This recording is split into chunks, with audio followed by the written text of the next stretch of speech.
राधे कृष्ण भगवान की जय। प्रिय भक्तों, आज हम लोग भगवान श्री कृष्ण के श्रीमद् भागवत में गोपियों के चीर हरण की लीला के बारे में चिंतन करेंगे।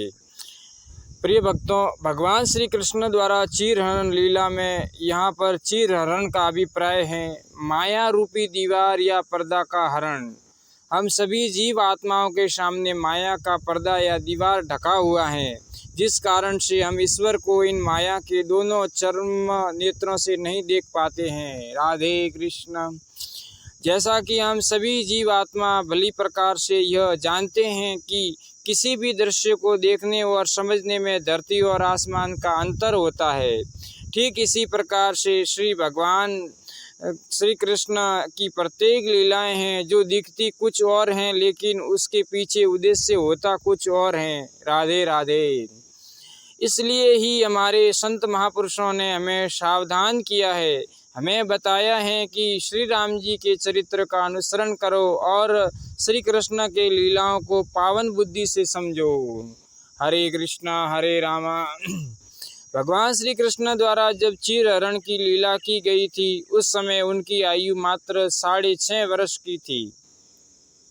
चीर हरण लीला के वर्णन से पहले उनके आगे की कुछ लीलाओं का संक्षिप्त रूप से वर्णन कर रहे हैं, क्योंकि चीर हरण लीला का आधार ही उनके द्वारा पूर्व में की गई लीलाएं हैं। जब भगवान श्री कृष्ण मात्र 6 दिन के थे, तब उन्होंने एक विशालकाय राक्षसी पूतना का वध करके उसका उद्धार किया था। इसके पश्चात जब वे 3 माह के हुए थे, तब सकटासुर नामक दैत्य का संहार करके उसका भी उद्धार किया था। फिर जब वो 5 माह के हुए थे, तब विशाल बवंडर के रूप में आए हुए दैत्य तृणावत का वध करके उसका उद्धार किया था। हरे कृष्णा। फिर आगे इसी प्रकार वकासुर, अघासुर आदि अनेक विशालकाय दैत्यों का संहार किया था। एक बार गोपियाँ भगवान श्री कृष्ण से कहती हैं कि हे कृष्ण, हम जान गई हैं कि आप मानव नहीं, साक्षात नारायण ही हैं। तब भगवान श्री कृष्ण कहते हैं कि हे गोपियों, मैं तो केवल साधारण बालक ही हूँ, परंतु तुम लोग यह बताओ कि तुम्हें ऐसा क्यों लगता है कि मैं मानव नहीं, नारायण हूँ। राधे राधे। तब गोपियाँ कहती हैं कि हे नंद नंदन, तुमने केवल 6 दिन की आयु में ही अति विशाल काय राक्षसी पूतना का विष युक्त दूध का पान करके उस राक्षसी का वध करके उसका उद्धार किया था। बोलिए कृष्ण भगवान की जय। संतों ज्ञानियों का यह कहना है कि यह कार्य ना तो कोई मनुष्य कर सकता है और ना ही किसी भी देवता में ही ऐसा करने का सामर्थ्य है। इसी तरह आपने अनेकानेक विशालकाय भयंकर राक्षसों का वध करके उनका उद्धार किया है और वज्रवासियों की रक्षा की है। गोपियाँ कहती हैं कि हे कृष्ण, तुम्हारे दोनों चरणों की तलवों में शंख, चक्र, गदा और पद्म के चित्र अंकित हैं। तुम्हारे साथी में श्री वत्स का जो चिन्ह है, वह तुम्हारे नारायण होने का प्रमाण देता है। हे नाथ, हम और क्या कहे। जब हम दधी माखन बनाकर भगवान श्री नारायण को भोग लगाने के लिए आह्वान करती है, तो तुम ही दौड़े क्यों चले आते हो, भोग लगाकर चले जाते हो। तुम जिस घर का भी दधी माखन भोग लगा जाते हो, उस घर की गायें 4 गुना अधिक दूध देने लग जाती हैं। यहाँ तक कि उस घर की बांझ बूढ़ी और बिन बियाई बसियां भी दूध देने लग जाती है। तब भगवान श्री कृष्ण मौन रखकर गोपियों की तरफ देखकर मुस्कुरा देते हैं। राधे राधे।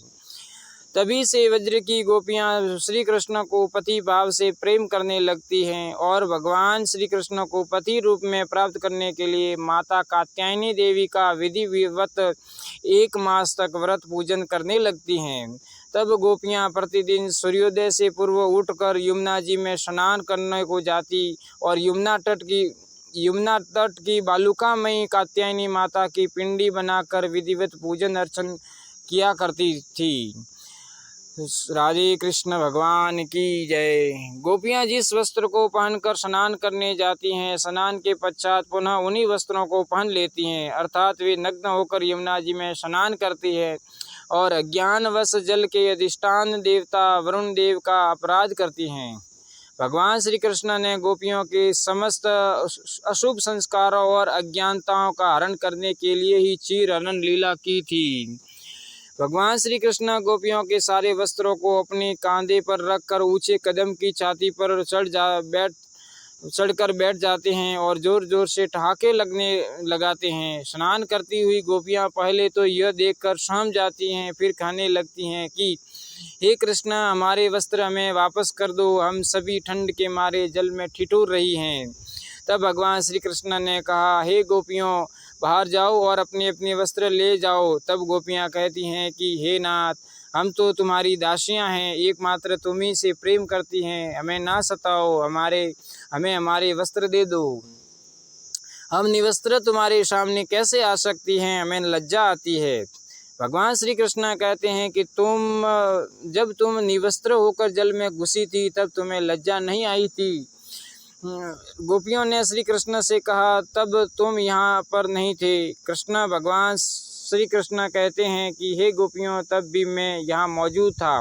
फर्क सिर्फ इतना है कि तुम सब मुझे अभी देख पा रही हो। गोपियों, तुम तो कहती हो कि तुम सभी मुझसे प्रेम करती हो, मेरी दासियां हो, मुझे नारायण मानती हो, तो फिर यह विचार करो कि मैं तो सर्वत्र सर्वव्यापी परमेश्वर परमात्मा हूँ। तुम जिस जल में नग्न स्नान कर रही हो उस जल में भी मैं ही हूँ। मैं तो कण कण में व्याप्त हूँ, मुझसे कुछ भी नहीं छिपा है। यदि तुम सभी वस्त्र पहने हुए भी होती हो तो भी मेरे समक्ष नग्न ही होती। हे गोपियों, तुम्हारा ज्ञान अधूरा है। मैं ब्रह्मा हूँ, ये बात तो तुम जानती हो, परंतु व्यवहार में मानती नहीं हो। भगवान श्री कृष्ण की इस प्रकार के वचन को सुनकर गोपियों के मन में अज्ञानता रूपी अंधकार समाप्त हुआ। तब उनके मन में से स्त्री पुरुष का भेद भी समाप्त हो गया। उनकी दृष्टि दिव्य हो गई और वे सभी नग्न अवस्था में ही जल से बाहर निकलकर श्री कृष्ण के समक्ष आकर खड़ी हो गई। तब भगवान श्री कृष्ण ने उनके वस्त्र दे दिए। उनके वस्त्र श्री कृष्ण के श्री विग्रह का स्पर्श कर चुके थे। ऐसे वस्त्र को धारण करते ही गोपियों के जन्म जन्म के अशुभ संस्कार और अज्ञान नष्ट हो गया।